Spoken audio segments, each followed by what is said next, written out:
So there are 5 styles of grandparenting that we'll talk about over the course of this series, and the very first one is formal. Let me read all 5 so you know kind of what's coming.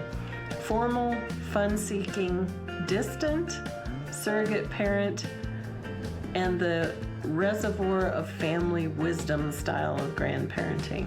So we'll have a little bit of fun with this. Today we're just going to talk about the formal style.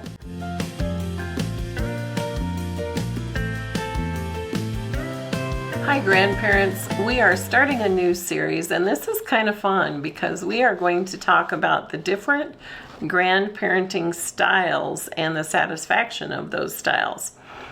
So grandparenting is a transition. If you already have transitioned into grandparenting, you know it's a little different than that moment you become a parent for the first time. Most of us will become grandparents between the ages of 49 and 53. And then we will spend 30 to 40 years in this role. And that is because of longer life expectancies. You know, we have better health care, etc. And so we live longer. We're also healthier longer than in generations past. So we have a lot of years to be grandparents, and we want to make the best of those years. We want to do our best to be amazing grandparents to our little ones, the grands that come along. So there are 5 styles of grandparenting that we'll talk about over the course of this series, and the very first one is formal. Let me read all 5 so you know kind of what's coming. Formal, fun-seeking, distant, surrogate parent, and the reservoir of family wisdom style of grandparenting. So we'll have a little bit of fun with this. Today we're just going to talk about the formal style, and I want to read you how that's defined. These are the grandparents that carefully separate themselves from the child rearing role and offer no advice.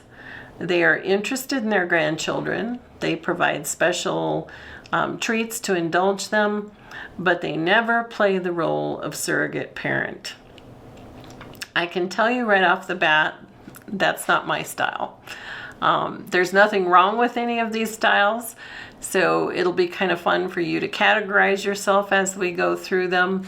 I try not to be a grandparent who interferes, but I absolutely love sharing wisdom, love helping where I can, and so I try to be respectful, but I am not a hands-off grandma. If they will listen to advice, I'll give it, and if they don't want it, I will keep my mouth zipped and watch and allow things to develop and pray for them to develop well. But there are people who just have a much more formal approach to grandparenting and a little more distant. So think about this week, and we'll be back next week with the second style, and I want to see over time how you end up placing yourself in one of these categories.